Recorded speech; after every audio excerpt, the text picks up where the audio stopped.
Let's rock.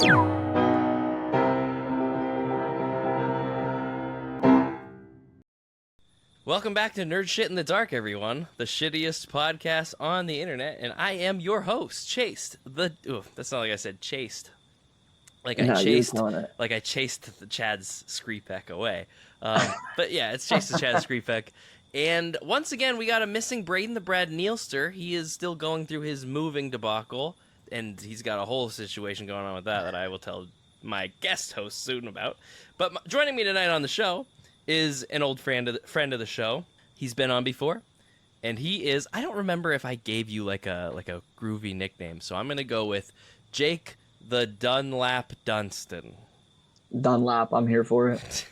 Happy to be here. Ever since I made that up, I've just kind of rolled with it in my head. And sometimes it's like I got to think about it for just a second. I'm like, I know his last name.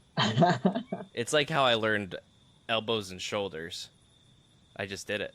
I learned them all fucked up, and now I have to think about it. I told Miranda, and she thinks it's really funny that your name is saved in my phone as Chase, and then a bunch of random letters. Yeah. It's SK. I have the first SKRY, and then 10 consonants. Well, guess what? There's a Z before that Y, so you're still missing something. Yeah, it's a mess. It is a mess. But, yeah, thanks for doing this with me, man. I have been looking so forward to this since you said you would do it with me, and there's something in particular that I'm saving for the end that I'm really excited to talk to you about. Oh. But, yeah, let me tell you about Braden real quick.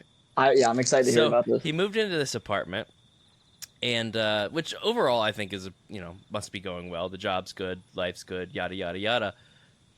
He just got internet yesterday. They've lived there for like 2 or 3 weeks. They didn't have... So Xfinity's the only internet around there. And in this apartment, in this place they moved into, it had no, cable outlets installed anywhere. How's that possible? Dude. But how's that possible? I don't know. Dude, he didn't even know what to do. Possible? The internet guy didn't know what to do. They started putting cable in places 80 years ago. For fucking years ago. And somebody lived in this place before him. And the landlord was like, I don't know, this hasn't been a problem before. And it was like... How? I was like, bro, how do you even fix that? Like, what are you doing? He was like, I don't know. And just yesterday he told me he had internet again, and I was like, sick Christ, man, that I would be at a loss. My house is just missing what cables and concoctions need to be placed in order for me to have internet. That's also, the first thing we did when we bought our house was we got internet in it. We have been paying for internet in our house for 6 weeks, and we don't live in it yet. Yeah. So, yeah. But at least you got it. You don't want to go without it. Oh, yeah. You have to have it. I don't even know what... Yeah. I can't believe it's been there for 3 weeks. What do you even do? I don't know. I told him it reminded me of the episode of South Park where they lose the Wi-Fi and they have to go out California way to get some internet. Yeah. That's all I could think of. Yeah, I was going to send him that. I was going to send him that today. I forgot. I'll have to get to it. But we also have things to get to, Jake. Yes, sir. And as usual with the show... Actually, pause. I usually let my guests go first for new nerd shit. And I'm still going to do that. So you're going to start with new nerd shit. But I do have I have 2... just little things I want to talk about, just super fast. Some You kill him. Go ahead. New nerd shits. But this is Miranda and I started watching this anime on Netflix called, I think it's Dan Da Dan. It's either Dan Da Dan or Don Da Don. It's DANDADAN. Let's check this out. Okay, is it Netflix? It is Netflix, and I've heard about it. I heard about the manga. I knew very little about it, and we watched the first 2 episodes. It's animated gorgeously. It's funny as fuck, and it's very unique. It's a series where it has that same. You've seen One Punch Man? Yeah, for sure. It strongly reminds me of One Punch Man in that way that it's weird. It's so weird and goofy, and it surprises you. You know what I mean? Yeah. So the premise is there's this guy character and this girl character, and essentially one believes in ghosts. I think the guy believes in aliens, and the girl believes in ghosts. But both are think the other are crazy for believing in the other thing, and they're not friends at first. They get to know each other based on these things very quick in the first episode. And lo and behold, both of these things do exist, and they kind of stumble upon them in their own little ways. And it's just fucking nuts, man. And it's animated gorgeously. It's so fucking funny. I have no idea where it's going. There's only 2 episodes out. The boy got cursed by a ghost in the first episode, and the girl got captured and almost fucked by a bunch of aliens. And he can, like, use his curse, the boy, and, like, become, like, part of the curse thing and fight that way. Okay. It's a jamboree of things, and it's only been 2 episodes. But I like it. I think it's one we're going to follow, and... That's cool. Like I said, I heard the manga's pretty good. Is it like a Netflix original, as in they did do they have their own animation studios? I don't really know how that works. No, I think that Netflix just got broadcasting rights to this. Cool. Yeah. I think that's how most of Netflix animes work. So yeah, some company in Japan's making it, and it's going same day as in English and Japanese, so that's pretty cool. We've been watching it in English since we can. But yeah, it was one that, like, I didn't know what I was getting. We sat down and watched the first episode. It made me laugh a bunch, but I also really liked it. And the second episode had some really good, like, serious moments. I'll tell you what it really reminded me of, and I don't know if you've seen it, but Fooly Cooly. Do you know the anime Fooly Cooly? No. Fooly. It's an older one. It's from, like, my childhood on Adult Swim. Okay. But it's also one of these ones that's just, it's so fucking weird, but it's also so fucking unique and bright and what am I even trying to say? Thought-provoking. Okay. Which is something I very much like. Yeah. So I don't know how much more to say about this show. That's why it's a quickie. A quickie, but it's funny. It's gorgeously animated. Voice acting's good. I'm digging it. Have you heard anything? I'm interested in watching Uzumaki on HBO anime. You heard anything about that? I have heard. Special guest on the show, making his first video. Cute kid. It's my son. Is this his debut? This is his, like, visual debut. People have heard him in other episodes. What a visual moment for me to be a part of this. You really are, man. You're really like. Has he been in the room as we've recorded before? Absolutely, but it's never. Cute kid. Been oh my goodness. Yeah, he's a cutie. So Sora, Daddy and Jake are talking about. Jake brought up Uzumaki, this anime that I have heard little bits about, and I've heard about it for a while. I know the anime is relatively new, but the manga came out a while back. Yeah, like because I remember thinking Naruto Uzumaki. Right. But yeah, what do you think of that? I don't know. I just want to check it out. You know what it is? That one picture is the spiral, like the main. I don't know anything about it. You're just my source for this kind of information, and I think it looks really cool. And I won't watch any anime unless it has your stamp. But the main picture has like the the like whirlpool. The spiral whirlpool of the girl's head, like, cut out. Yeah. It just the picture was interesting. And I'm looking for a new anime. I couldn't tell you much about it, but I'd love to hear. I have interest. I've heard it's really good. I have no reason to believe it's not. So I'd say check it out. So because I refuse to watch Attack on Titan, right? This happened to me that we finished in July. We did. We just stopped. So we finished season 3. You told me, you were like, yeah, if you get there. I'm like, buddy, we're getting there tonight. We're gonna watch. You really did. You watched a lot. We watched 8 hours of it in a row, and we haven't watched it since. Yeah, because it was so. I could heavy. Feel that though. Yeah, it was so heavy that I'm like, I'm not ready to go back. I'm still not ready to go back. That's how good it was. Oh, it's just the best thing I've ever consumed. I can't wait for you to watch the end and hear what you think of the ending. Is it really? Is it good? I think it is. I'm one of the people that think it is. Yeah. Can I tell you my concern? Sure. I can't imagine how the ending of the show could be any better than the ending of season 3. I just can't imagine how it could be any better. I was so blown away that I'm comfortable just leaving it there. I don't know. I think in that aspect, it like story-wise, is the ending like this great, like, there's still twists to come, but like you hit the fucking twisties of all twists at the end of season 3. So like, does it do anything like that by its end? Again, I don't really kind of depends on how you look at it. But do you feel complete? I still think I do. When the chapter came out, a lot of people didn't. I remember when the Attack on Titan final chapter came out, people were comparing it to the Game of Thrones ending, and I was like, Shut up. Just what are you even talking about? That's too much. And I think it's because with manga chapters that release monthly, there's so much time in between like story beats that with an anime, something that took 4 months to watch or read consecutively was one episode of television. So you get all that.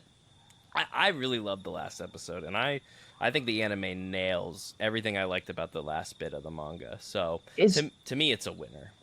Is the end a movie? Is that correct? The end's like a 1 hour. The end is 2 hour-and-a-half specials. They're not. That's pretty cool. They're considered episodes. That's kind of like a movie, though. But they're 3 episodes. Yeah, basically, especially if you watch them back to back. They came out months apart, cool. but it is. That's cool.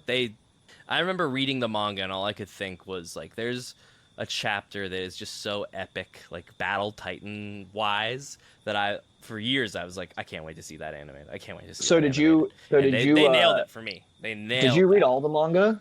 Yeah. You're wild, dude. I watched up till season 3 without reading the manga. Like the finale for season 3 had ended, and I was like, and for years I'd been like, I'm only watching this. And right after that ending, I was like, nope, I gotta know what happens. So right there, I started following the manga and read it for. That's awesome. Years.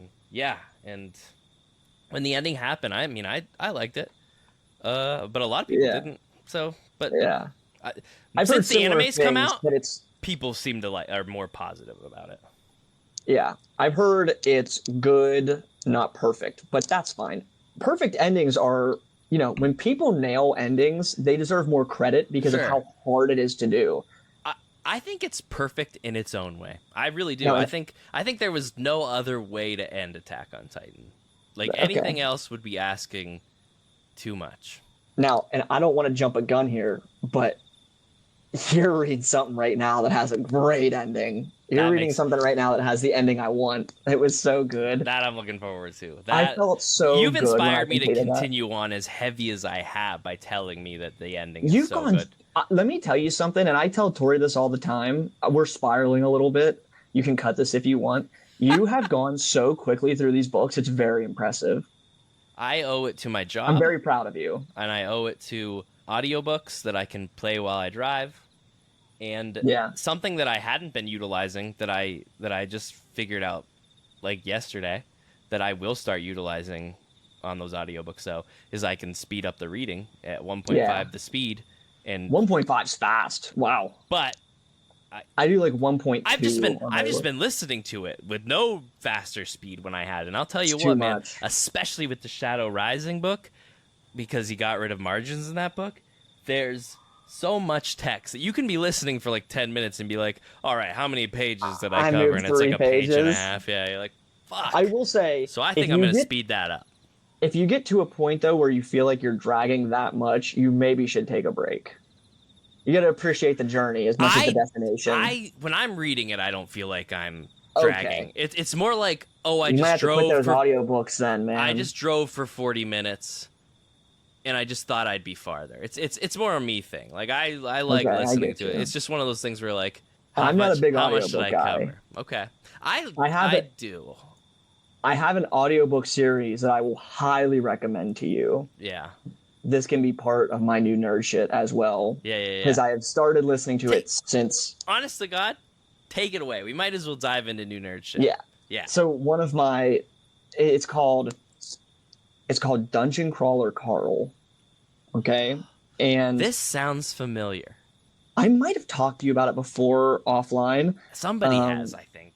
Okay, 100% you have to listen to the audiobooks, don't read it, which again, I'm the big guy you have to read everything. Yeah. But there is a studio, and this makes sense that they're making these now. There are these studios now that they specialize in audiobooks. So instead of it just being a guy reading the book to you, it's more like they do voice animations over the voices for different characters and you feel like you're being told a story versus someone just reading a book to you. Wow. If that makes sense. I mean, you know what I mean? That's the difference, right? It is so, and it's exciting, and you really get lost in it that way. Like my problem is when I've tried to listen to audiobooks before, I just don't get sucked in the same way. It depends on who's making it. It depends who's working on it. So really this does. company, that's their big thing, is they do all this production behind the audiobook reading. Those are my favorite ones. So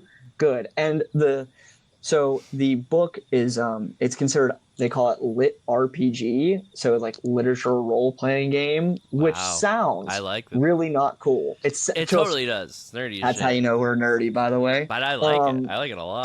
Dude, so the premise of the book is that this guy Carl lives in an apartment in Seattle with his girlfriend and their cat, and he goes outside and the world ends. Like every building in the world just crushes down underground, and then this dungeon opens up and it's aliens taking over the world for, it's like, this is the most obscure plot. It's aliens taking over the world for a game show. And the game show is that all the surviving humans have to go into this dungeon and play a game. And you have to advance down floors of the dungeon. So he and the cat make it into the dungeon. What about the girlfriend? I have to imagine she's not involved yet.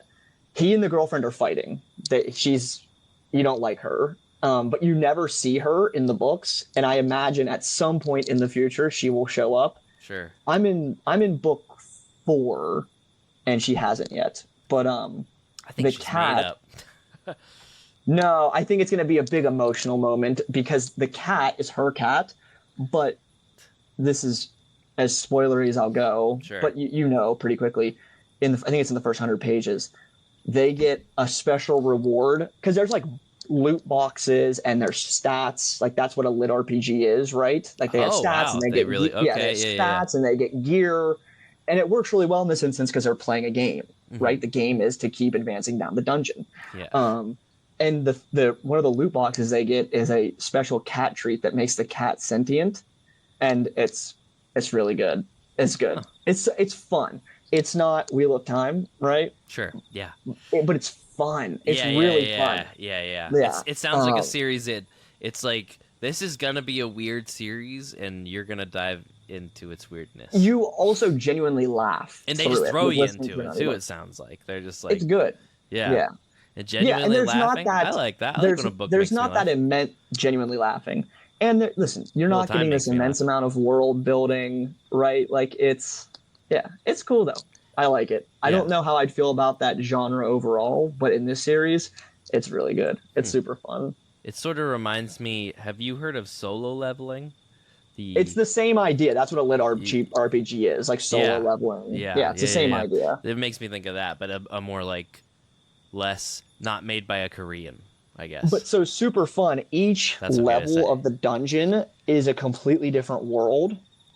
So I can't remember what the first one is, and I'll tell you, I'm not totally remembering what the second one is, but the third one is all like a subway system level of a dungeon. So each level's different. Yeah. It's really cool. Like this. Yeah, and this fourth one, they're in a desert. And I don't know what happens, but like book 6 apparently is like a Yu-Gi-Oh level. Like they get trading cards, stuff like that.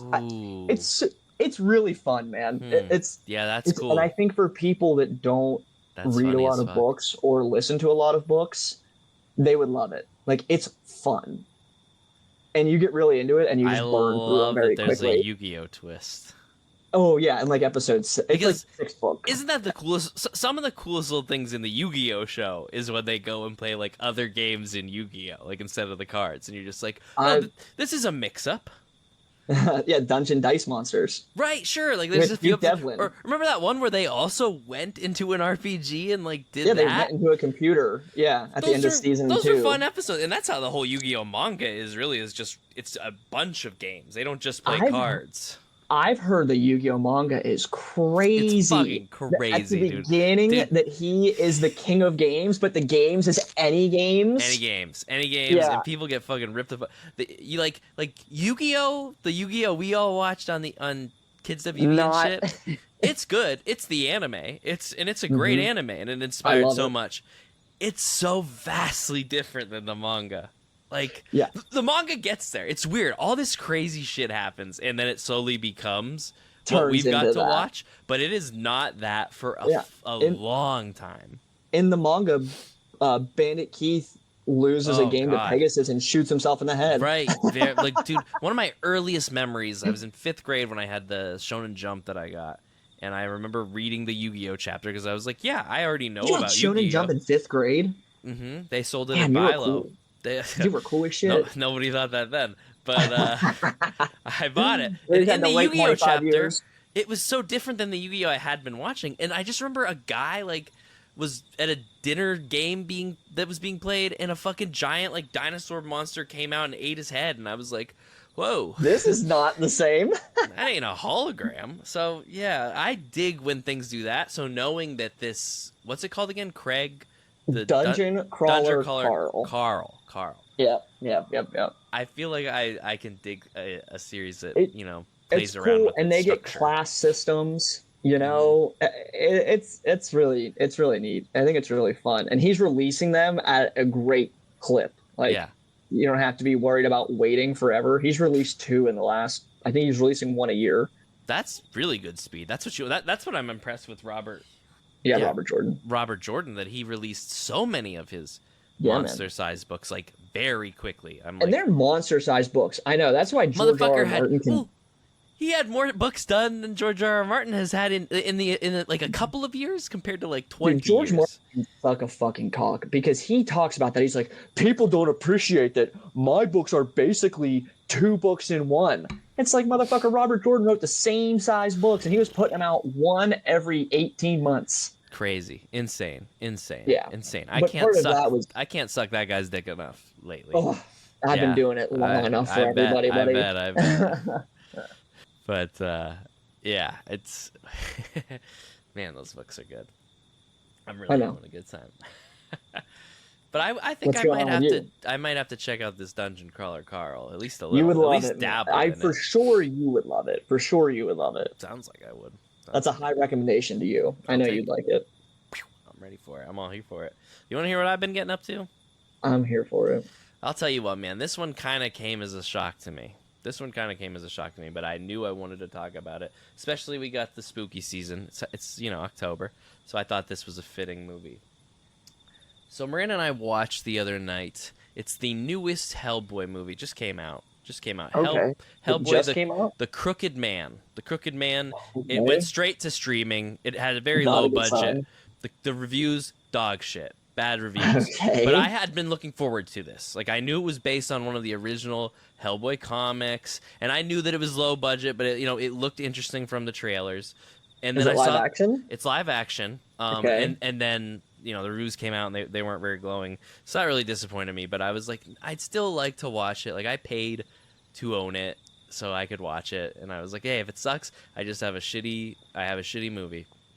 And we decided to watch it the other night, and it starts off you're worried. You're pretty worried. Like, you can see the low budget. It's kind of going for that though. It's like the way the title comes up. It's like a Walmart, $5 bin movie. Like, they're trying to have the aesthetic of a cheap movie, even though they kind of have not a great budget, but a budget. CGI effects, for the most part, like the big ones, awful. And you're greeted to that very, very, very early on in the movie. There's like a spider that they fight that just looks so Sci-Fi Channel, and you're like, ooh, I don't know if I'm going to be able to get past that. And the movie goes on. And for probably the first 20 minutes, you're like, oh boy, this looks like it's going to suck. And I hear it sucks, so it's probably going to suck. I'm here to tell you that I absolutely love this movie. I had way more of a good time with this movie than I thought I was gonna have once I kind of steered into what it was doing, because this movie starts off very, like I said, lackluster effects. The lines are it's Hellboy, so he talks very kind of cheesy, and it's a lot at first, but you're on board for that. But man, once the story got going, and the actors really got to show their chops. I could not like walk away from how much of a good time I was having watching this fucking Hellboy movie, man. It was so, and I turned to Miranda, I was like, is this movie not awesome? And she was like, it's pretty good. And I was like, yeah, I thought so too. Like, there are things about it that can turn you off. Very, like, but if you, like, give those things a chance and kind of say, like, it's supposed to look shitty. They want us to think it looks shitty. It's that kind of a movie. But, boy, the villains are fucking awesome.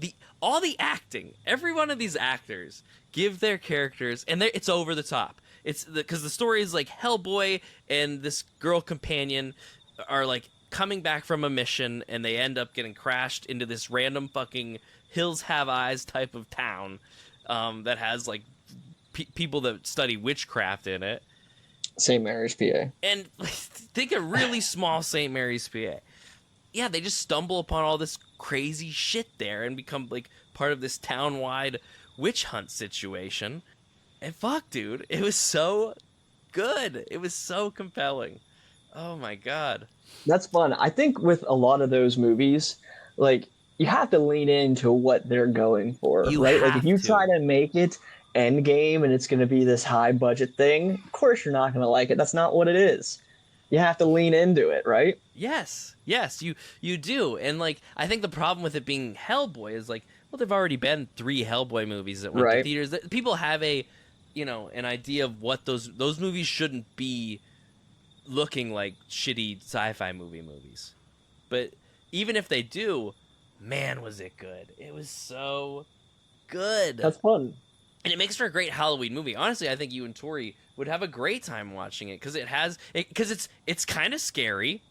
And here's what I loved about it. It was scary. It had this, like, it was filmed like a horror movie, aura about it. But also, yeah, Sora, I'm telling him about it. Just chill. Also, it would get very, very serious at times. Like, take itself super seriously to the point that you're also just super into how ridiculously serious it was. Kind of like anime. And then somebody would just bust a joke to remind you, like, we're also laughing at this movie. It's kind of funny, too. Yeah. It's also not taking itself seriously. And it's this beautiful blend of both, and I couldn't help but get sucked into... What a pleasant surprise. What a pleasant surprise. And, like, honestly, it's one of those movies where, like, Hellboy and his companion barely even have to be there. You know what I mean? Like, the story, it's like Indiana Jones. It's just happening around them, but you're glad that they're the people it's happening to.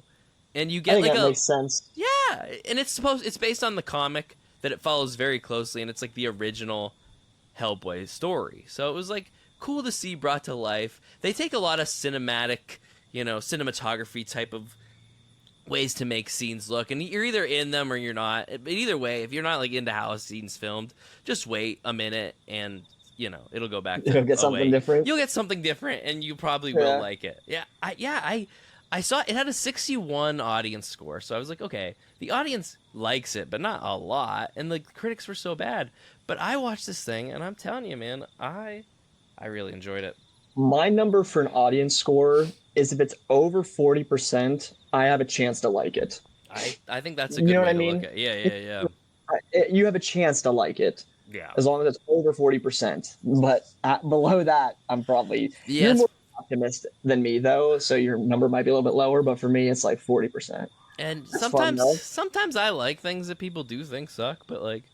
I don't know. I thought not only did I like this thing, I thoroughly enjoyed it, and we'll be watching it from time and time again. There are so many over the top, like it's very melodramatic in like the way these like people in this town are, and there's this priest character who just brought it. The whole like he's not in it like a whole lot. He kind of shows up in the third act, end of second act, but like.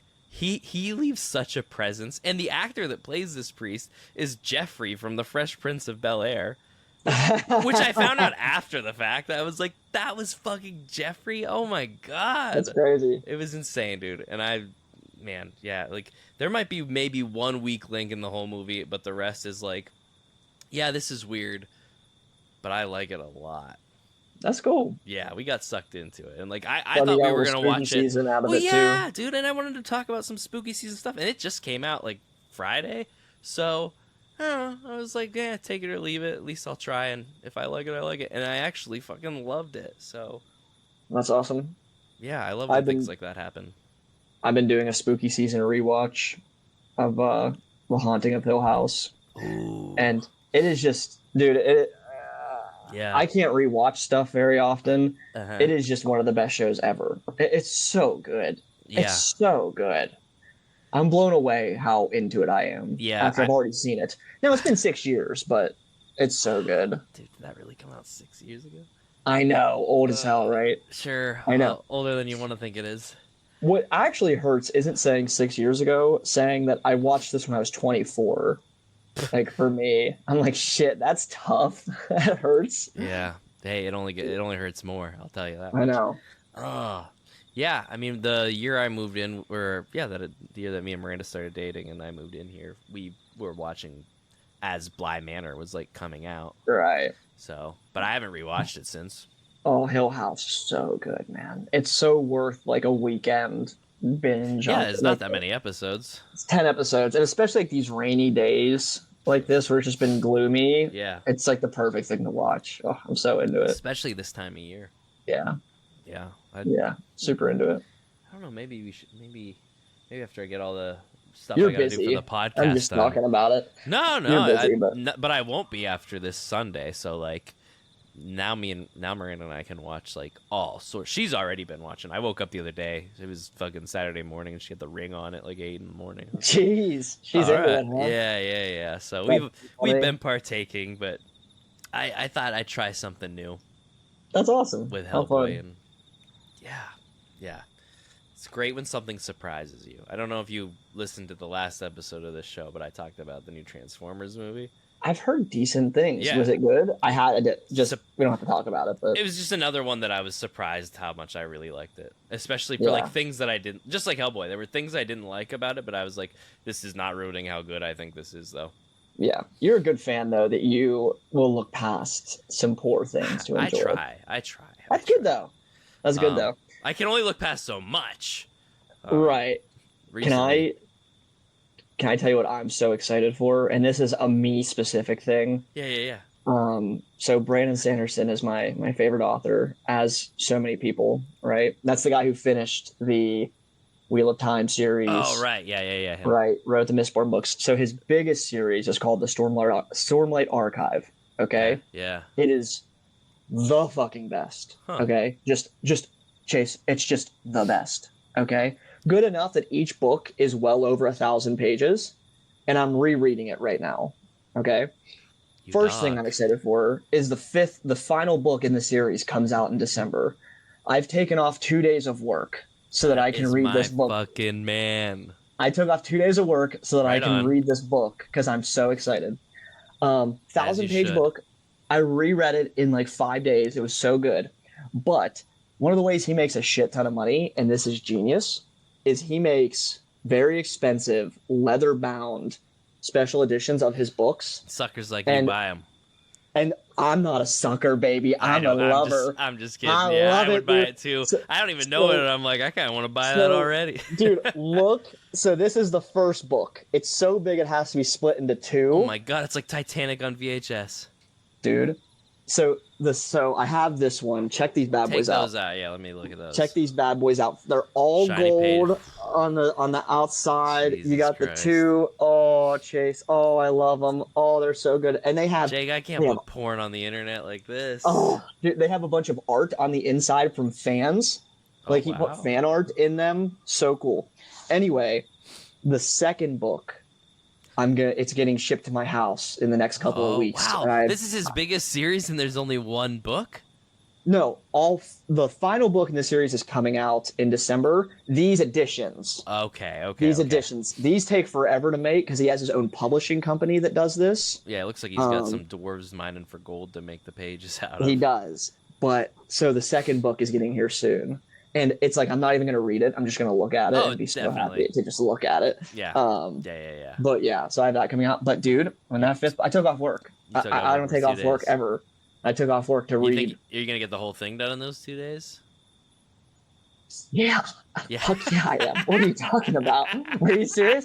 The second book, dude. The second book. I couldn't read you there for a second. You're making so many faces. I had to go. I used to wear glasses. I had to get the glasses back out when I was reading the second book, because the second book is like 1,250 pages, and I read it in 2 days.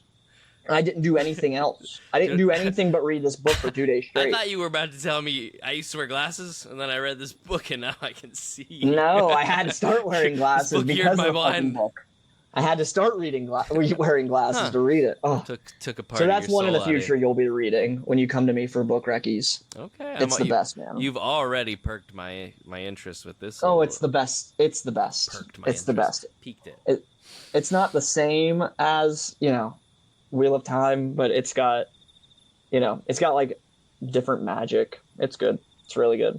You're gonna love Mistborn by him when you read it. I know you're gonna love that one. Huh. Oh no, I would bet everything. All this, I bet the house, everything that you're gonna love that one. Yeah. That one's good enough that Tori wants to read it, but she was so into me telling her about it that she still remembers everything that happened, because she was just into listening to what was happening in the book series. That's kind of how me and Miranda are gonna do the Wheel of Time. I'm just gonna tell her about it.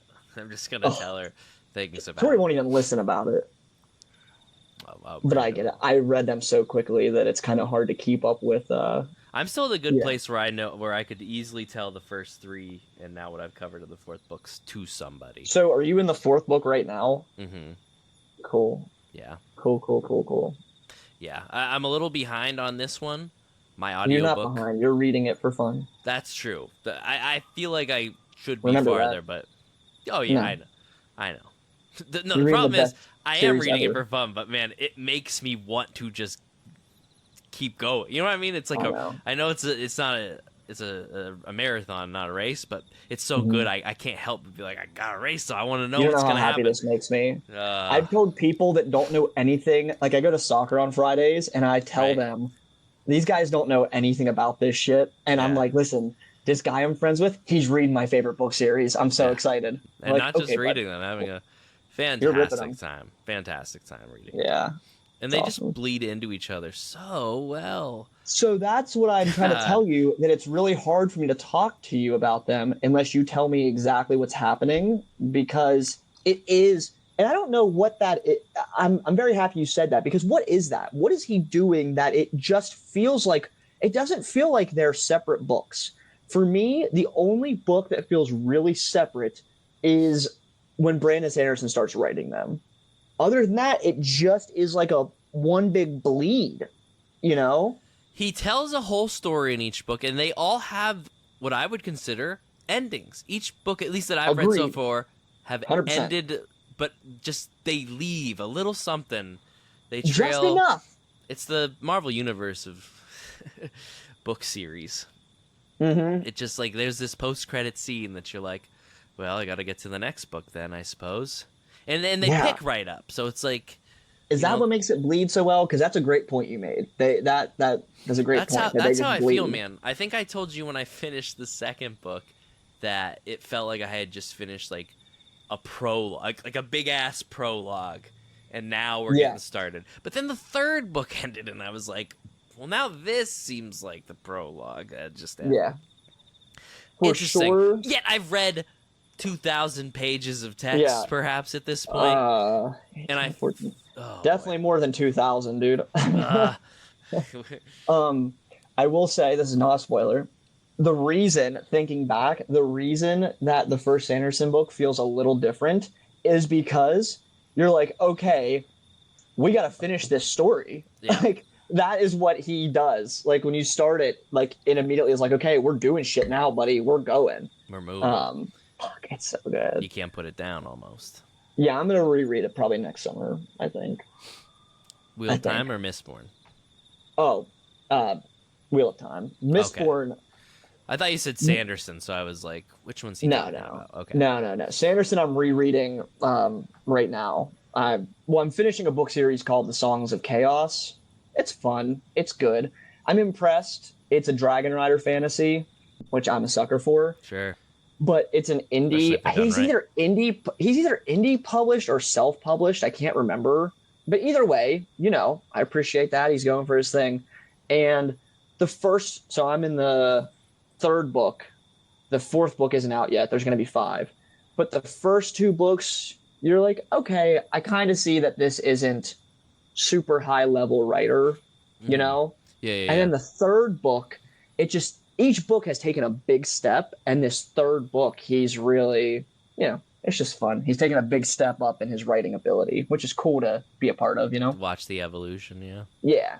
Anyway, I could ramble about books for too long. Sure. But yeah, you'll love Mistborn, and The Wheel of Time is the best American fantasy written, period. Which is nice I can say that, because you can't say best fantasy because you'll get the Lord of the Rings knife, Yeah. Ooh.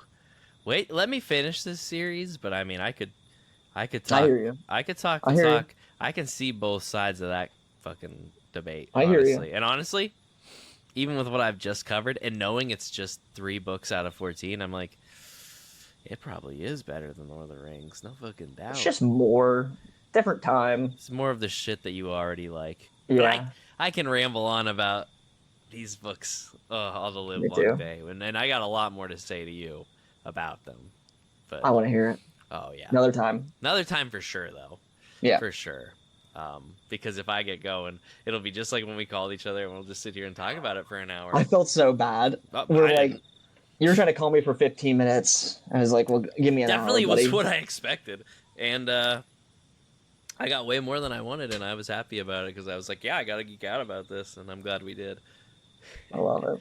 Now, did we cover? Was your other thing showing me those books? Was that your I had to talk about that, dude. Sick. I sit and watch the mailman like a beagle every day because I'm like, does he have my books? I'm online checking to see if anybody else has gotten them yet. Sure, like I'm posting on Reddit. I'm like, you guys getting these books yet? Oh fuck! Oh, you're going that hardcore, dude. I need these books. I thought man. you were just like tracking them on Amazon or something. No, I need to read them. Good, as you should. They're awesome. I get it, man. I totally get it. A good book, anything that I think is good. I gotta get the most information. I've already read the books, dude. This is just the special copies of them. Sure, How ridiculous is this? I know, but I'm addicted. Not dude. ridiculous. I'm addicted. I just got my steel case special edition of the League of Legends thing, and you think I'm gonna watch these I've discs? never watched it, but and I've heard it's incredible. Dude, you need to watch this. I've heard it's really good. And I used to be a League of Legends addict, as I've admitted to you. Dick about League of Legends. This is one of the best television shows, not just animated series. Best television shows I've ever seen. Second season comes out in November, and it's the last season, and I can't wait. But yeah, I spent a little extra. It's really good. It is shockingly good. I mean, by the end, I was just like, I cannot believe this animated show on Netflix is as good as I'm getting out of it. Is Jinx the main character? Jinx she's one of the main characters. It's kind of Game of Thronesy where there's a plethora of main characters. Okay. There's who you consider like the main. Don't tell me other characters. I want to be surprised. Yeah. I want to be surprised. I think if you take I used to be a true League of Legends addict, dude. Then I think you'll absolutely love this because I didn't know anything about it, and I was like, I had a routine for at least 3 years where the only thing I did was go to class and then play League of Legends, and then you and a lot of people, man. You and a lot of people. Like law school was bad. I'd go to law school, come home, play League, take a sleeping pill, start over. College years were designed for people to live like that. That's why we do it. We have to. I know. Can't do it anymore. Yeah. I recently started another game though. What are you playing? Which is something I was looking forward to talking about. So, interestingly, the last time you were on the show, Jake, I spoke of a game called Persona 3 Reload. 100%. So that studio, that was just a remake of one of their other games. That studio put out their newest like RPG, like that style. It's not a Persona game, but it borrows from said engine, I guess. Gotcha. It's called Metaphor ReFantazio. Where do you find these? Metaphor ReFantazio.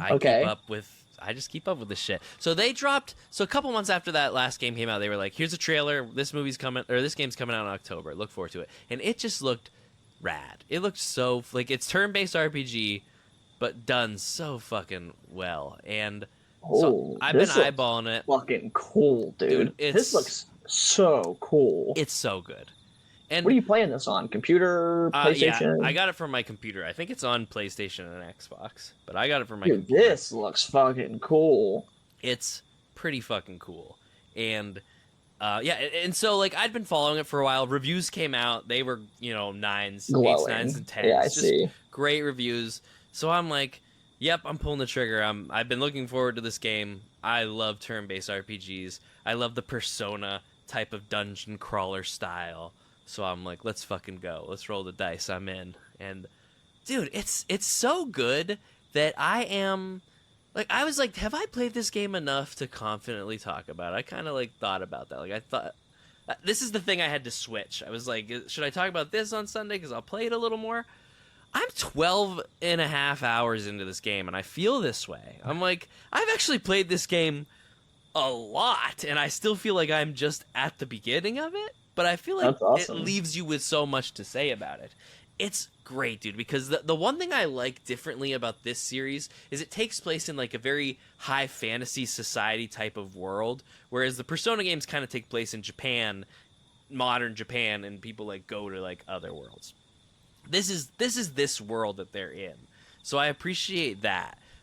And it's like one of those things where like it has a calendar system. You go through days, like there's things you can do during the afternoon and things like you can Persona. do in the evening, like Persona. But those things in this game aren't, not that I minded, you care when you play Persona games, but it's not like, you're not going to class and that's how time, you're not like going to the arcade with friends to like be the other things you do. So it's more like you can go on like little dungeon missions during the day and then like that's your day event, or like you can listen to somebody tell you a story about like some lore shit that like you have all these like stats like in different areas of what your character can do. And like one of the things is like imagination, so like your imagination will go up if you listen to this guy's story, your tolerance will go up if you do this request from somebody, and you want to build those stats because the higher up you have on those stats, the more like extra missions you can get sent on, or like, it's like getting good speaking in Skyrim and you can trick people to do stuff for you type of shit. But in a more like a really more fantastical RPG type of way. Cool.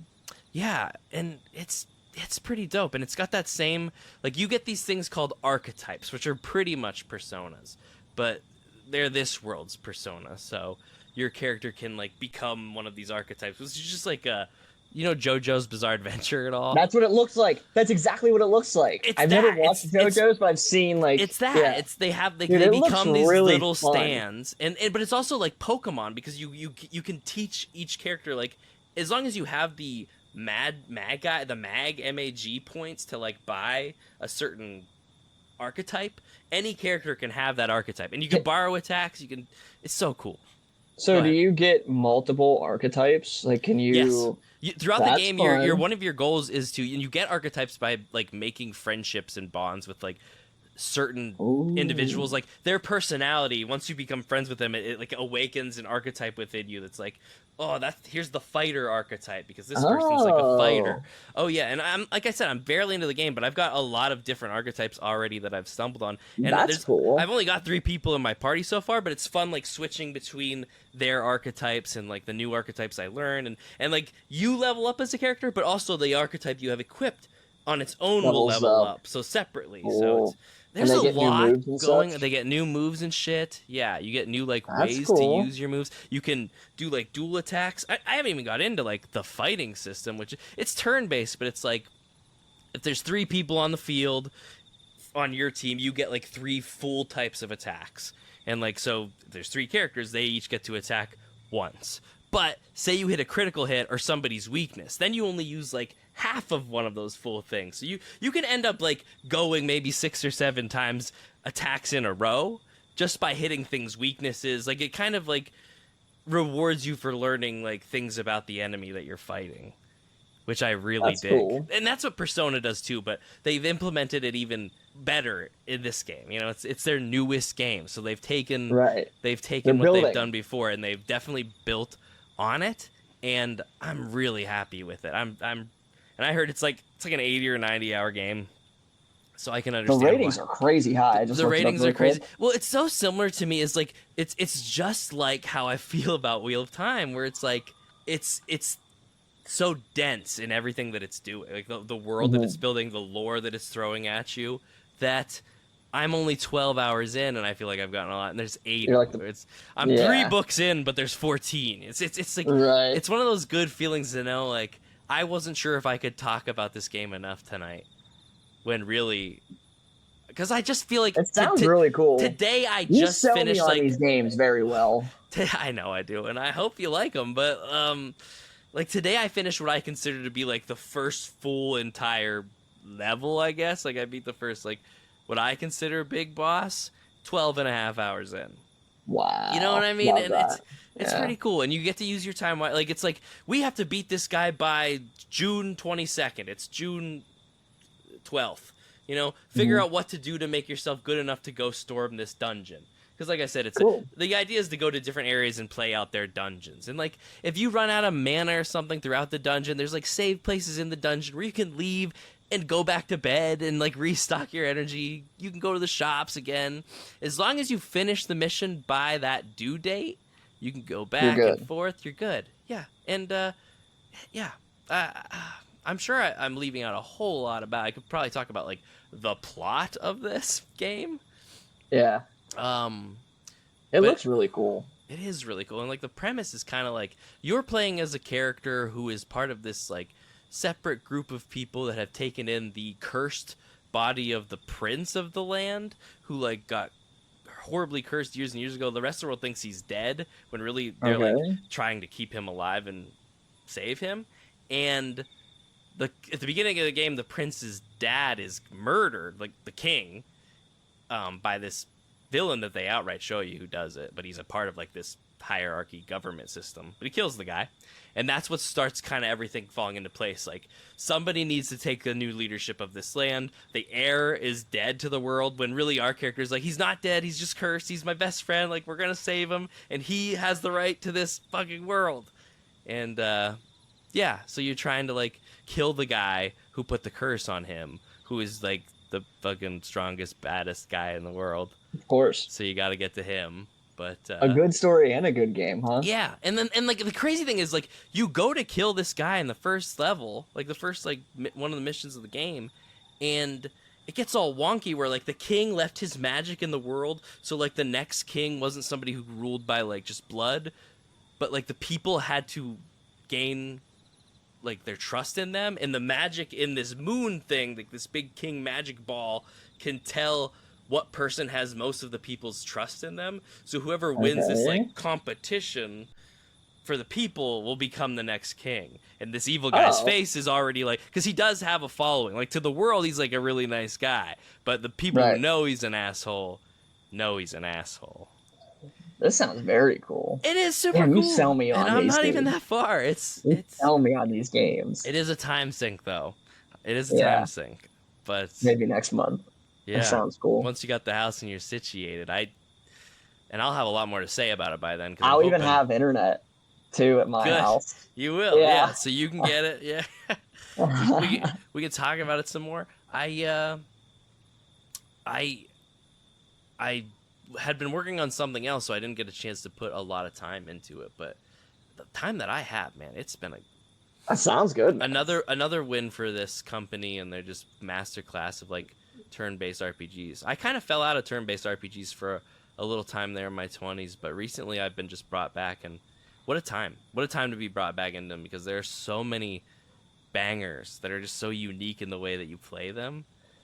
This one sounds good. It is. I really like the sound of this one. And it can be hard. Like I went into this one dungeon that like I was getting my fucking ass, and I had to figure out like what archetypes I had to switch on my like person in general to like use certain abilities, because I was getting my ass stomped by these goblins, and it was like, oh, I have my mage archetype activated, and these goblins get a boost in their strength when I have that. Let's switch to a knight and see what happens. And I just started fucking mowing these goblins down. Like this dungeon went from kicking my ass to like, all right.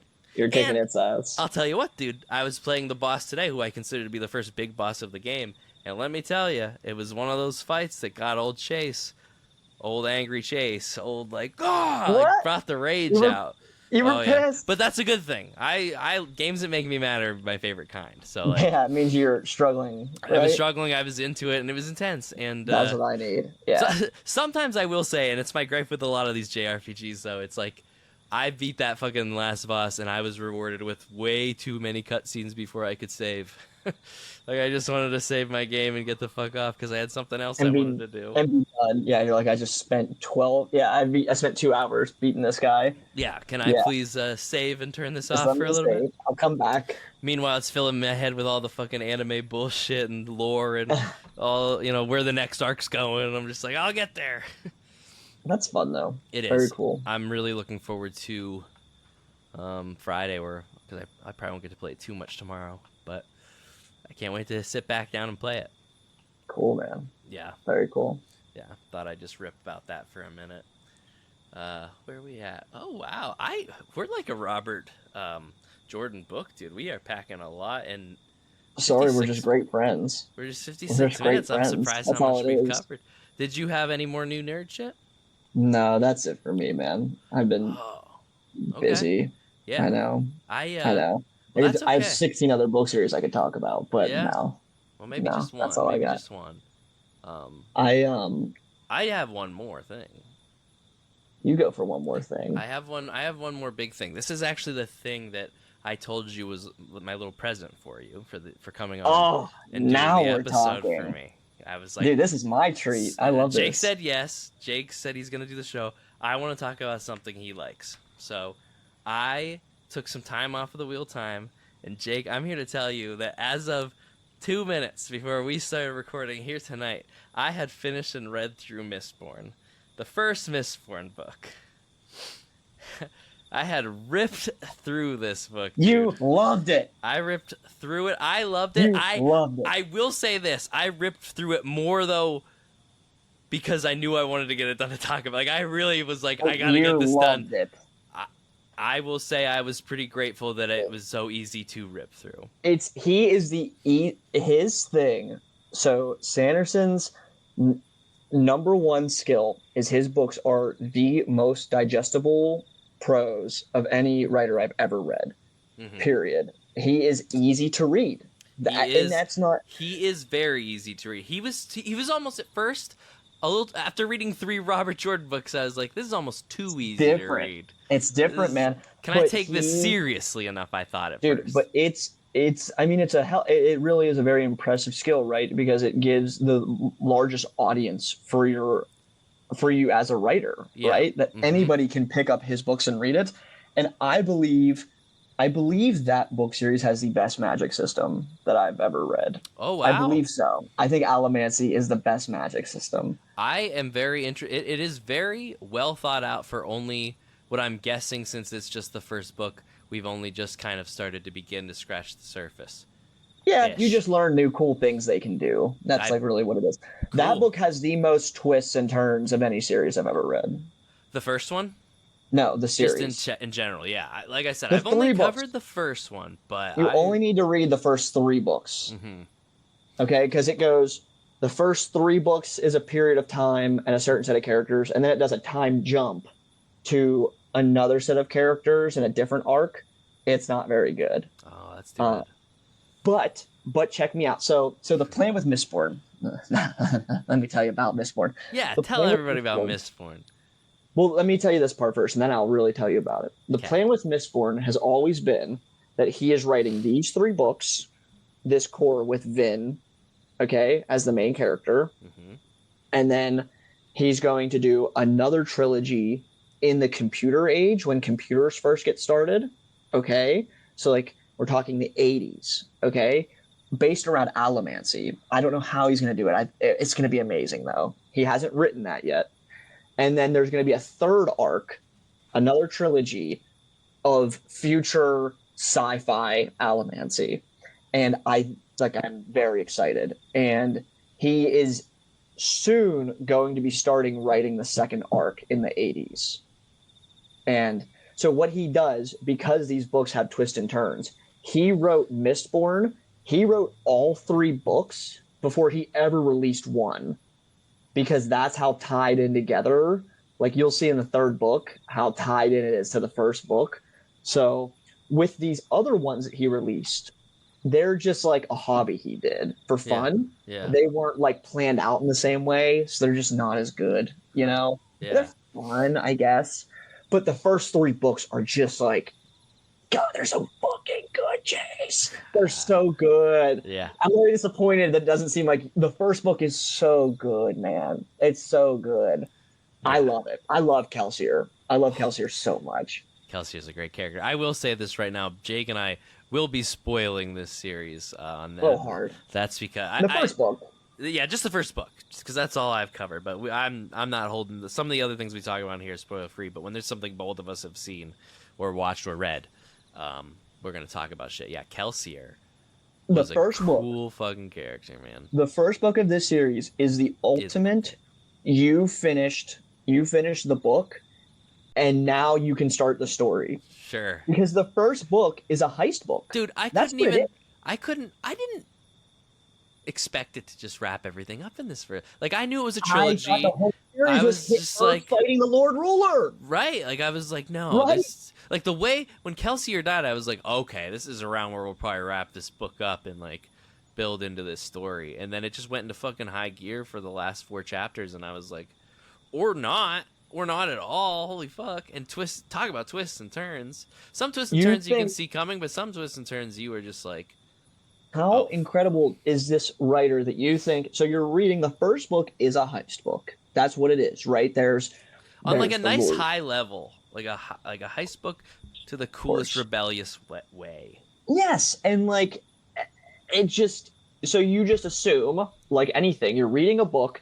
There's a bad guy. The lands are wrong because of the bad guy. It's gonna be 3 books. So if we have to overthrow the bad guy, fucking wrong. I mean, are you kidding me? The first book ends with her. This is the big spoiler. She kills the bad guy. She kills to end the first book. Straight up kills the bad. Straight up kills solves the mystery that we didn't even know we were looking for. Dude, that's the thing too. I've ripped through this book. There's so many things that throughout it I wanted to text you about, but I didn't want to give it away. But I'm gonna go through those things here today because I read them all. I read it so quick, but I might bounce around a lot because I read it so quick.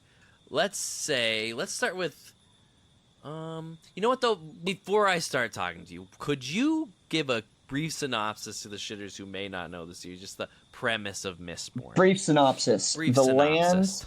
This land. I forget what the name of the country is. But it's a fantasy land covered in ash, right? The sun is blocked out by ash. Yes. And there is a guy called the Lord Ruler that is like the king of this land, but very tyrannical. There are slave level people that don't eat correctly, right? The Skaws. The Skaws. Yeah, I forget some of the verbiage, right? Yeah. But the fantasy element of this land is that there are abilities called allomancy, and there are and what allomancy is you consume metal and then you burn the metal in your body and you get a power. And there are 10 or 11 different types of metal that people consume, burn, and get a power. So one of them is that you get really heightened senses, like vision and hearing. Of course, one of them is you get really strong. One of them is that you can push on metal so that you get pushed away from metals. Another one of them is you pull on metal, so you get pulled into metal. Correct. And that sounds silly. Depending on weight distribution, which is but if you can push metal, where it's cool, because you're like, well, what does that mean? Like, what does that do for you? You can push against, like, well, if you have a coin, the pushers can push on coins and push them through your body and kill you. Yeah. Fucking awesome, right?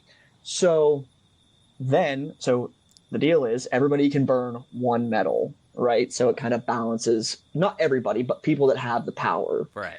And the mistlings.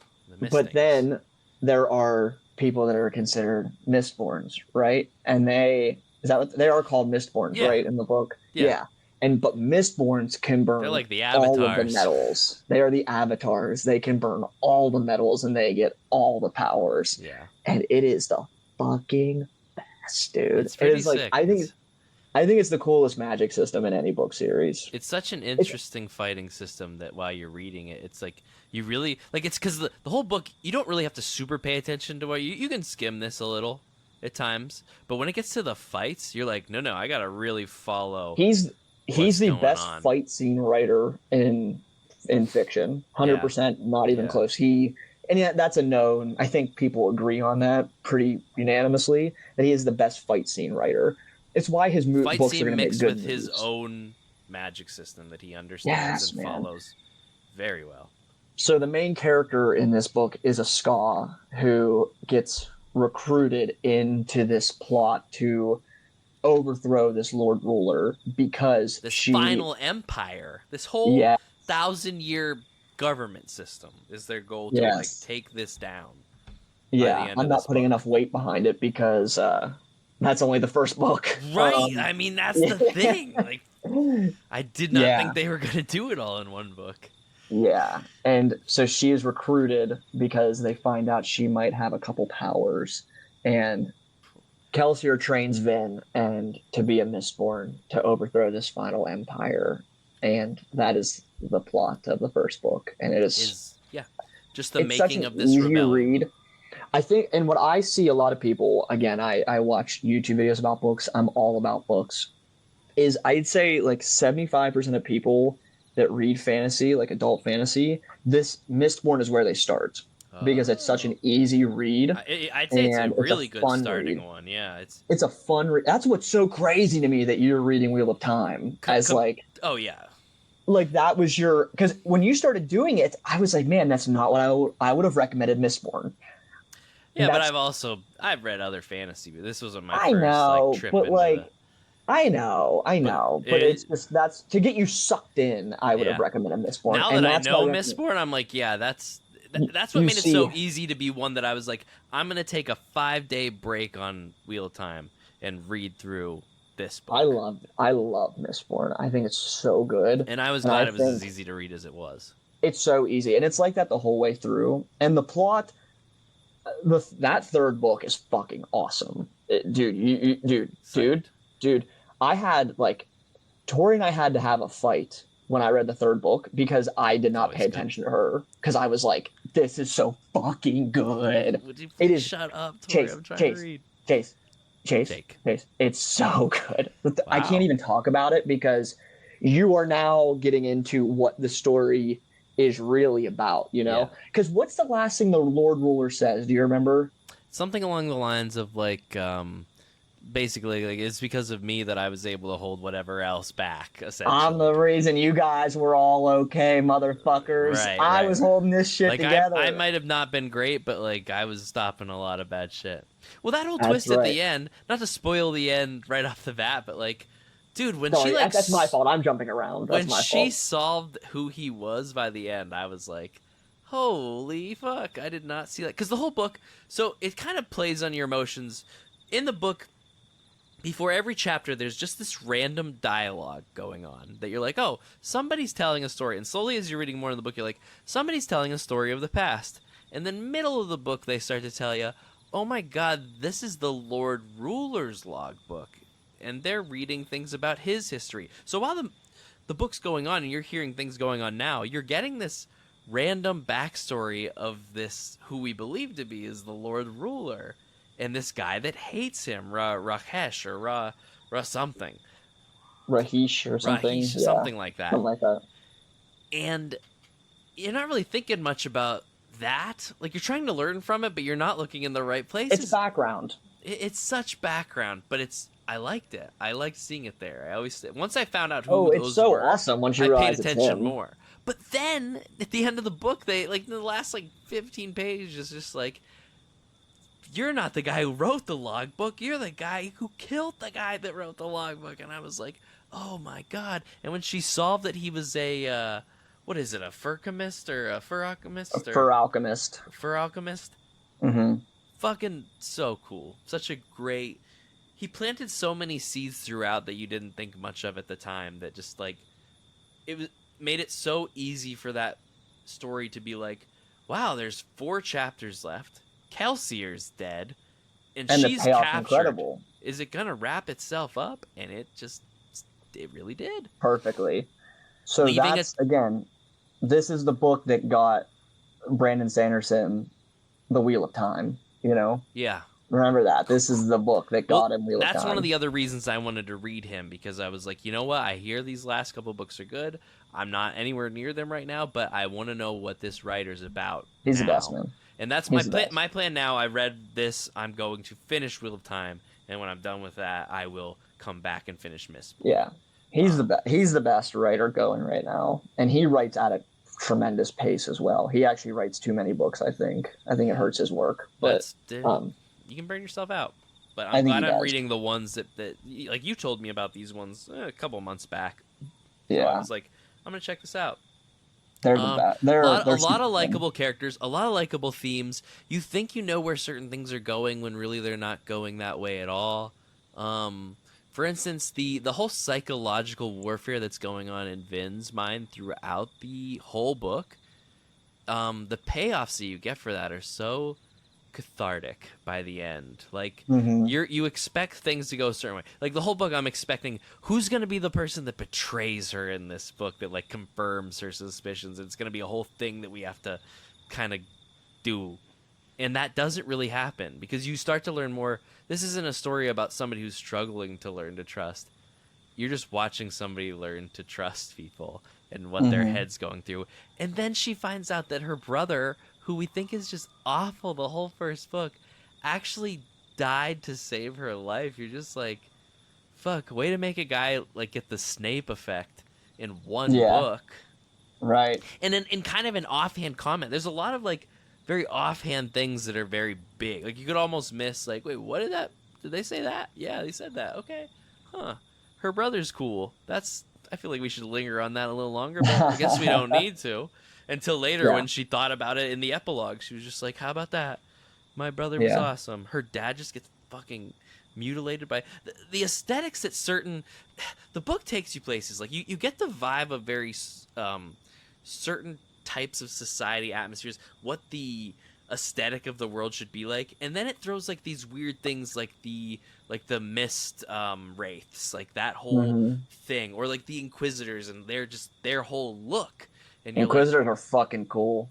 What an odd... Cool. It's like a very steampunky mixed with fantasy world. Hey, you gotta hold on 1 second. I gotta show you something. Yeah, please. Trust me. I do. This is important. You should already know what this is. I should, but I have leather bounds of all those books too, dude. Of all the Mistborn books. Damn. I love these fuckers, dude. So I bought the digital book. I didn't see how big the actual book itself was. I read this on my iPad. Well, these ones, the margins are huge on these. These are just like, the really expensive leather bounds. Those look sick. They're so cool. And they have like the allomancy symbols on the fronts and on this. Amazing. You know what I mean? Oh, I fucking love these books. The art, you know what? I'm going to now that because you know these books, I'm going to show you some of the art in them. Sure, yeah. Absolutely. Hold on, I have to make sure I don't spoil anything. Yeah, I have to get the first one. I get the first one. I'm not. Dude, look at this. Oh wow. That's the end paper. That's pretty look sick. At that, dude. Yeah, it's like gorgeous. I'm gonna think of that now when I read this. Oh, dude, I'll tell you what though. I must have missed at the beginning of the book when they said Kelsier was blonde. The whole time I'm reading this book, I saw Butcher from. From like that's how I saw it from The Boys. Like but like without a beard. But then even when he was blonde, I was like, okay, now it's just him, but he's blonde. But like, I love these ones of her over the cityscape. You know what I mean? Yeah. Like over the town. Chase, I fucking love these books, dude. Yeah. Very cool though. I love it. Well, this is what Kelsier apparently looks like. Huh. Oh, okay. Yeah. Okay. Yeah. I like that look. I think that's a cool look. All right, last one. Nothing. But these are awesome, dude. I fucking love these books, man. So yeah, I also had the expensive leather bounds of these books. Good. I mean, as you should. I think sicko. If I'm as into it by the time I'm done as you are, I probably will as well. It's the good thing about that series. There's only 3 books I gotta buy if I want to buy them. Yeah, I'm really excited for the next iteration of those books, but we have to talk about those. What? I didn't know it was gonna, like, the plan for the series was to kind of keep going in that direction. Isn't that interesting though, the way he's gonna do that? That he's gonna do, so this is old timey classic fantasy. The next iteration is gonna be like computer age, the final iteration space age. I'd have to see it. He has the ability, and I'd probably have to see how this series ends itself. There's a lot of cool, dude. I Sazed, you're going to love it. Sazed, yeah. Or Sazed, yeah, Saz. Awesome character. Like, it's another one that's just filled with so many cool characters, and there were so many people that I thought might be the people to betray. Like, I was so waiting for a betrayal. You were convinced on that, huh? That I felt like I was Vin. I was her. I was like, there's a betrayal coming. When is it coming? And it never did, and I'm just as surprised as her. And I really enjoyed that. It kept me on my toes. God, Kelsier. So there was a scene, the first scene that I wanted to text you about. I thought it was so smooth. Yeah. It made me, like, I was like, Kelsier. I already like this character, but he's such a smooth motherfucker. And the way Brandon Sanderson writes, I liked how he did this. It's like the first scene we start to meet the group, and Vin's kind of meeting them all before Kelsier shows up, and they're all coming in, and they're meeting Breeze, and they, it's Ham and Breeze and Dachshund Clubs, the whole gang's there, and Vin's kind of getting to know them, and as people are coming in, Breeze is trying to soothe people into, like, getting him this wine. Like, he wants somebody to get up and get him the drink. And you're learning what soothing is. You're learning how it works. It's a really well put together scene. You can't. Nobody can trust if they're getting the wine for this guy because he's making them get the wine. But he really wants the wine, like, the whole time. But people are convincing themselves not to get it. And, like, Kelsier comes in. He starts to try to convince everybody to fucking rebel against this final empire that's been around forever, and they think he's fucking crazy, and Breeze isn't gonna do it, and fucking Kelsier he had the wine. Somewhere along all of this, he had grabbed the wine and brought this guy the drink. Like, he made a good point and slapped the wine down on this guy's fucking desk, and I was like, damn, baller right there. What a smooth criminal Kelsier is. Listen, I have nothing wrong with a guy in a book that's just fucking cool. Cool. He's just fucking cool. And he has, the way he gives him his downside is that he has, like, an anger and a vengeance problem, right? Like, he wants to kill the nobility. He wants them gone. Yeah. Yeah, dog. And you almost, like, man, you are Vin. As the reader, you are Vin throughout the whole book.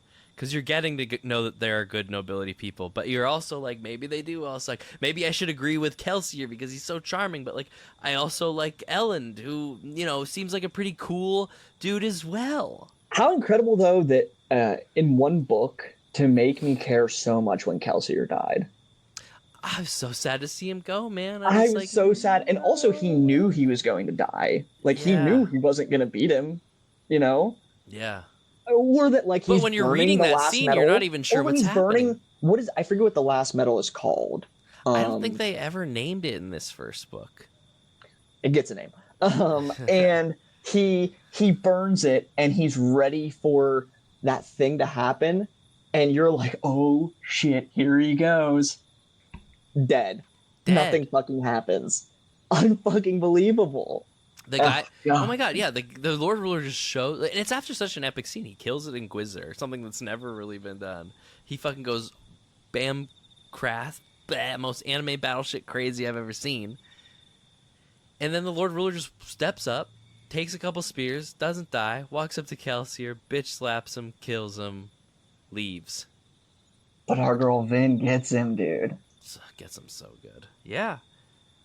Yeah, and like it seems like everybody's gonna start going their separate ways, and then so early on in the book, you're learning about Vin going out in the mist, and you see the mist race for the first time. You're learning about this species of creatures that can eat the skin and bones and take on the form of whoever they eat. And through the whole book, there's this guy who all you know about him, Lord Renault, is that he is not the actual Lord Renault.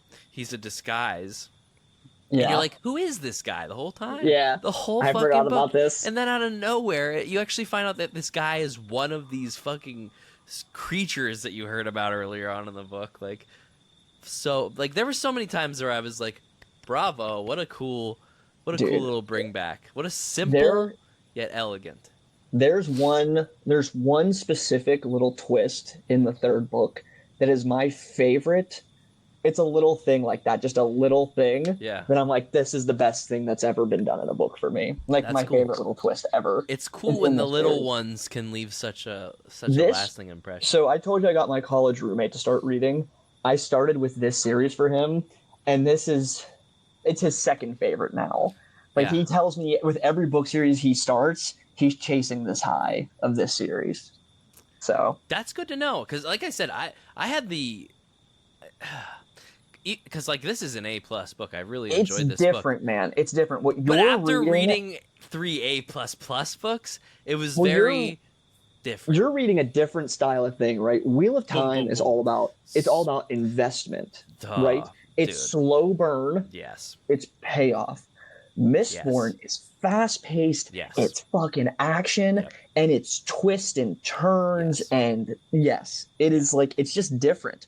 It's very fast-paced, but there's so much in there. Like, there is so much fast-paced, and normally when you tell me something's fast-paced, I go, oh, so it's shit. Like, it doesn't have depth, you know?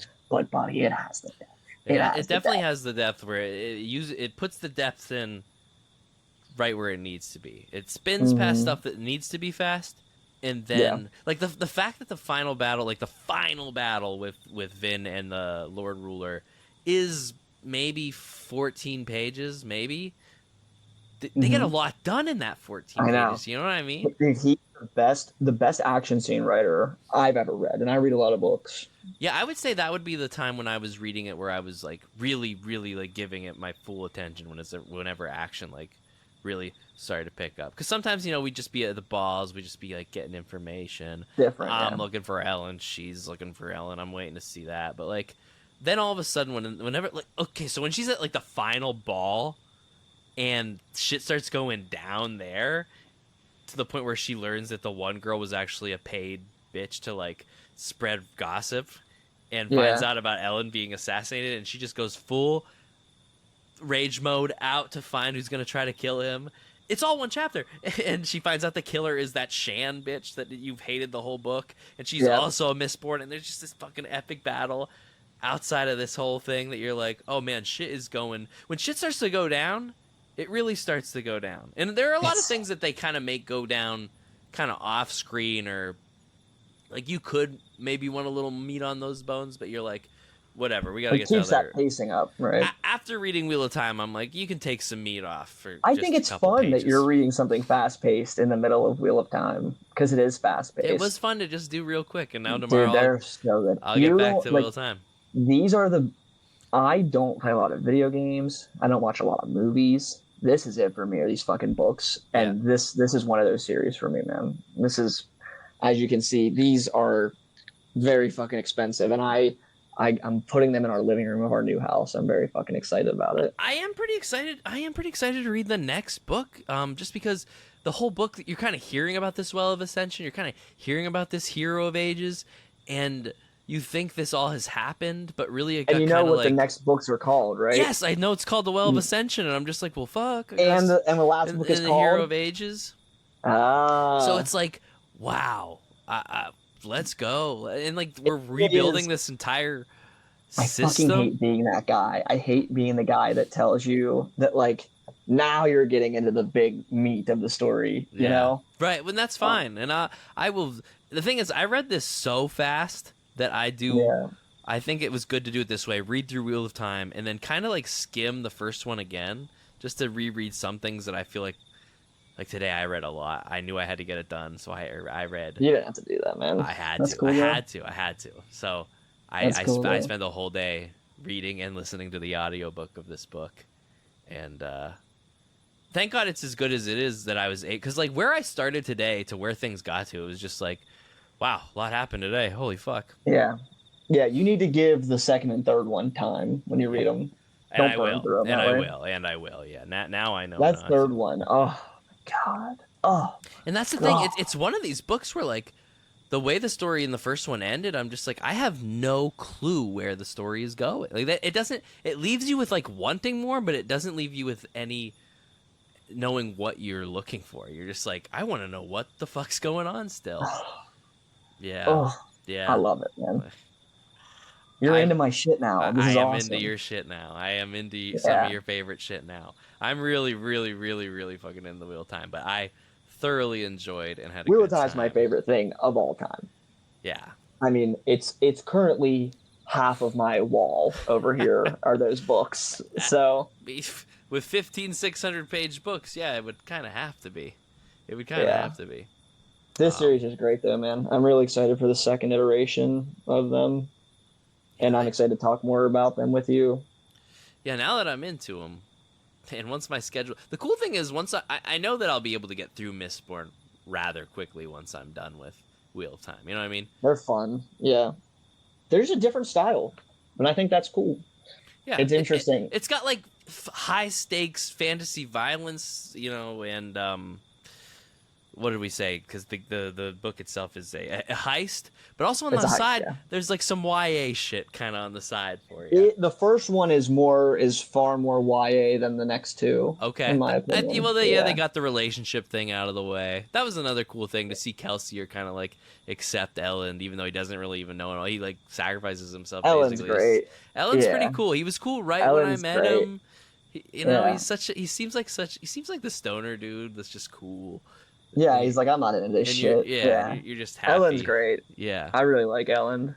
That is something that I felt went really fast, was just like the whole overthrow of like the whole government system and like him taking over, and now Marsh is taking over as like the the only Inquisitor. That's another thing. I was like, oh wow, we just got rid of Inquisitors. I didn't know you knew that. Yeah.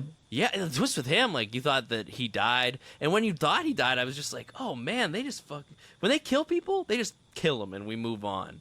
So when Marsh came back at the end as an Inquisitor, I was just like, because that's kind of, I sort of had that thought, but I was like, nah, he seems dead. And then he showed up, and I was like, oh my fucking god. Yeah. And that's the thing, I didn't know it was going to be him. I was like, how are they going to make me believe an Inquisitor just came in here and killed this other Inquisitor that we just found out his first name? I'll tell you how. It's his fucking brother. And it worked. And even though that happened, they still weren't able to beat the Lord Ruler. Like, they were still getting their ass kicked. I was like, oh my god, what is going to happen? How are they going? Mist, dude. Yeah, they find out. Suck in the mist. She sucked in some mist, and she used a power to reveal that he could use both Archames, or fuck, I keep forgetting what it's called. Per alchemy, and Allomancy. Yeah. And that's what made him able to do this. And yep. I'm so interested in like the, what's it called, the depths? Best magic system, dude. Best magic system in my opinion. I'm looking at all of my books right now trying to think of a better magic system, and I don't think there is one. Wow, that's so interesting, because I'll be honest, man, the whole time I was reading this, I didn't really think of it as a magic system, but I guess now that you put it, like, it is. I was thinking of it as like a, I don't know, like scientific bending system almost. Yeah. Well, when I say magic system, I just mean a system that gives you powers and also has limitations. Yeah. Right. Right. That's like, and that's what he's really good at, is like the limitations. Yeah. You know, of where, because any good magic system, that's really what it's built around. Yeah. Is the limitations of what you can't do. Unless you're Vin and you're just a bad motherfucker. Yeah, and I still don't really know what makes her special or how, because like her dad ended up being this guy that I was like, oh, what's the big deal with him? They all killed him. I was like, oh, okay, so what was the deal? Like, why is Vin so amazing? But you'll get there. I'm sure I will. Little breadcrumbs, but I love it. Yeah, you sent me that message that was like, just give me instruction, and I had like 2 minutes left of the epilogue in the audiobook, and I was like, just hold on, man, I'm almost done. That's awesome. I'm almost done with this fucking book. That's awesome. That series, I have a couple more for you that are must reads in the future, so yeah, you won't run dry on books. I think, all right, for right now, I'm just gonna spend. I know you're good. I know. I just mean in the future. Batch of months with Wheel of Time, and then it's the fucking best. I'm just so happy that you're so into it. So yeah, so into it. I mean, it's really like I read, frequently enough, but something about that first book has got me. Like, never in probably my whole life have I read 3 giant books back to back to back, and then it inspired me while reading a 4th giant book to take on a side giant book. Love that. Yeah, the fourth book is what got me. I told you, the first 3 books didn't get me. It was the fourth one. Everything happening just at the beginning of this 4th book, I'm like, holy fuck. So a lot of setup for like crazy things that I'm sure are gonna play out throughout the rest of the book. But so the good news, what I'll leave you with on it is, the good news is the guy who is the best writer of action scenes ever writes the big action scenes for Wheel of Time. Sick. That's the dude that writes the big action scenes. Nice. I'm looking forward to that. Oh, it's so fucking good, man. Lord knows by the time I finish all these books, we're just going to do an episode of Nerd Shit in the Dark where we just talk about... I'm going to do shrooms for 2 hours. I'm going to tell you how it changed my life. The entire Wheel of Time series. I would absolutely love to have that happen. I would love for you. Tori has to let me name our child Randolph the Were. We will do that episode in person, and it'll be like a special. We'll film it like fucking 60 minutes, and we'll talk about. I'm gonna start getting to camera ready shape so that we can do this episode. I'm so excited to talk about it. I love it. But yeah, it was cool to dive into Mistborn. It was cool to dive into Brandon Sanderson, knowing that he finished what I'm currently addicted to, and I have faith that he'll do a pretty good job with it now. Totally worthy. Yeah, man. Fuck. Yeah. God. Made me think of Avatar a lot. It really made me think of Avatar a lot, which is not a bad thing. I agree. Not a bad thing. I love that the book has after the book's done, you flip to the next page and it's just like a charting system of all the metals and what their abilities do. He's all into that, man. He's all into that. I love it. I love that. I love like a thesaurus or like an index rather or something like that I can revert back to. I love a map. Yes. Tori makes fun of me how much I love maps for fantasy should never worlds. make fun of anybody. She should be made fun of. I have the Wheel of Time map like etched into my brain. I don't need a reference for it anymore. You gotta have the fucker etched in your brain. I'm thinking about hanging it in our basement in our future home. You know what you should do even better? You should have somebody turn the ceiling like into that map, just on your ceiling. Oh, probably expensive, but that would be sick. Yeah. Why do you think I went to law school? To not have maps painted onto my ceiling? That's right. Not a boy. A boy. Yeah. Cool, man. Yes. I'm happy you read it. We'll talk more about it another time, too. I wasn't prepared to talk to you about it. I need to think of things to talk to you about. When you were, like, recommending it to me at the beginning of this episode, I was just kind of smiling to myself. I was like, he's telling me I know you're going to love it. He should read this book that I just finished. These next 2, man. The third one, especially, very impactful. Maybe if I need another break in between Wheel of Time books, I might take like a quick side. I wouldn't blame you for taking another break. I'll tell you exactly which books to do it on too when we get there. Yeah, so I'm sure I'll need another one. After book 8 is a good time to take a break. Good. 8 of 14, 15. Sounds reasonable time to just. I might read the prologue to Wheel of Time soon. I've never read it. I might read it. You mean the thing at the beginning of the first book? No. Like it's called the prequel. Yeah. Sorry, not the prologue, the prequel. Yeah, I might read that soon. I thought you meant you didn't read the prologue in the first book, and I was like, it's an odd thing to skip. The prequel. Yeah. I was glad you told me I could skip that. Yeah. Yeah, you don't want to read that shit in the middle of the... You're like, I need to know what happens now. Absolutely. What happens? Absolutely. If that fucker knew he was going to die, he wasn't going to waste his time on that. I'll tell you that. Yeah. Well, good shit, man. I'm happy you're reading my stuff. Great shit. It's absolutely great shit. And I'm happy to tell you I was reading your stuff. You've given me more than... I'm knowing now what I know about Mistborn, and then you tell me that this other series that he's working on, this fantasy series, that's even way better. You piqued my interest on that. The second book in that series is the highest rated book on Goodreads. I don't know if you use Goodreads, but Goodreads I check it out when I do book orders for my job. Okay, Goodreads, the highest rated book on Goodreads is The Words of Radiance by Brandon Sanderson. It's the highest rated book on there. It's a 9.76. It's ridiculous. So, yes. Yeah, I will definitely be looking into that. That's another chonker of a series, so that's a future. But it's on my radar. You put Wheel of Time on my radar when we went to the Renaissance Fair last year. I so that's how never long I've been stewing on steer it. you wrong on books. I promise. I will never steer you wrong. You haven't yet? I never will. I know exactly what to recommend you. I have years of reading for you. I'm prepared, man. I hope to be that guy with you in video games, but I know that's exactly what I was going to say. Is you can steer on video games. I got you on books, man. I hope my recommendations with video games impact you at least a little of the same way when I read these Wheel of Time. I think I'm going to try this when you talked about today. So, how was Paper Mario? I just haven't gotten into it, man. Oh, I just haven't gotten into it. That's too bad. I'm also just busy, man. It's just a busy time right now. Life will change a little bit in a month. I'm also trying to buy Tori a car, which is a pain in the ass. But so we have one car right now, which sucks. But shit happens. Shit happens. But I mean, other than that, I'd say that's the show for me. Unless that's a great show for me. This was so much fucking fun. Oh, and you know what?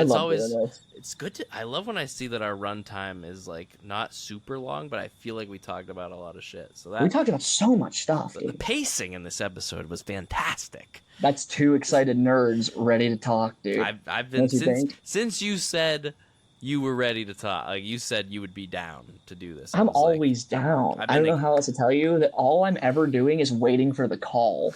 I'm just the guy waiting for the call. I'm glad. Good. You'll get the call. You'll certainly get the call. Hell yeah. Awesome, man. But yeah, that's the show then. So that's Nerd Shit in the Dark this week, gang. I hope we didn't get too nerdy for you. The Mistborn review might have been all over the place, but this is for people that have read it. But if you stuck it out with us this far, I really appreciate it. Nerd Shit in the Dark. You follow us everywhere, basically. Spotify, Apple Music, Amazon Music. I think we're on other random ones, so check us out. And yeah, we're every other Thursday. My host, Jake the Dunlap Dunstan. I want to thank him for being on the show tonight. Helps me out, especially when Braden's just having the worst time moving in. Thanks, man. I love this stuff. This is my favorite thing to do, so thank you. Oh man, we definitely gotta do more. I cannot tell you how ecstatic I am to do it. Just you and me talking about the whole Wheel of Time series for 2 hours. Hell yeah. But I love it. Other than that, good night, sleep tight, and don't let the shitbugs bite. And remember, as always, Braden loves you.